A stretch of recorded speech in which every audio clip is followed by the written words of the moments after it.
ദാനം സ്വീകരിക്കാൻ കാത്തുനിൽക്കാതെ സനീഷ് യാത്രയായി. തന്റെ ശരീരത്തിലെ അവയവങ്ങൾ ദാനം നൽകിയാണ് തന്റെ പ്രിയപ്പെട്ടവരെ കണ്ണീരിലാഴ്ത്തി സനീഷ് വിട പറഞ്ഞത്.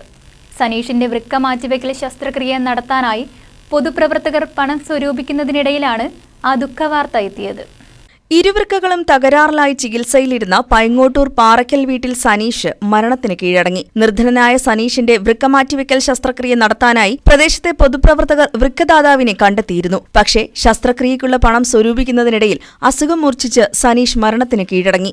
മനുഷ്യർക്ക് പ്രയോജനപ്പെടുന്ന എല്ലാ അവയവങ്ങളും ദാനം ചെയ്ത സനീഷിന്റെ കണ്ണുകൾ കഴിഞ്ഞ ദിവസം നേത്രബാങ്ക് സ്വീകരിച്ചു. മറ്റുള്ള അവയവങ്ങൾ ഒന്നും തന്നെ ഉപയോഗിക്കാൻ കഴിയാത്ത അവസ്ഥയിൽ ദുർബലമായിരുന്നു. 2 കണ്ണുകളും ദാനം ചെയ്ത് തന്റെ ജീവിതം അടയാളപ്പെടുത്തി മടങ്ങിയ സനീഷിനെ അനുമോദിച്ച് പൈങ്ങോട്ടൂരിൽ അനുസ്മരണ സമ്മേളനം സംഘടിപ്പിച്ചു. നാട്ടുകാരുടെ സഹകരണത്തോടെ വൃക്ക മാറ്റിവെക്കാൻ സമാഹരിച്ച 13 ലക്ഷം രൂപ സനീഷിന്റെ അമ്മയുടെയും ഭാര്യയുടെയും അക്കൌണ്ടിലേക്ക് മാറ്റുമെന്ന് ഭാരവാഹികൾ അറിയിച്ചു. Panchayat member Sabu Mathai, Sunny Kanjirathingal, CPM local secretary Rajeev Vijayan തുടങ്ങിയവർ അനുസ്മരണ പരിപാടിക്ക് നേതൃത്വം നൽകി. News desk KCV news.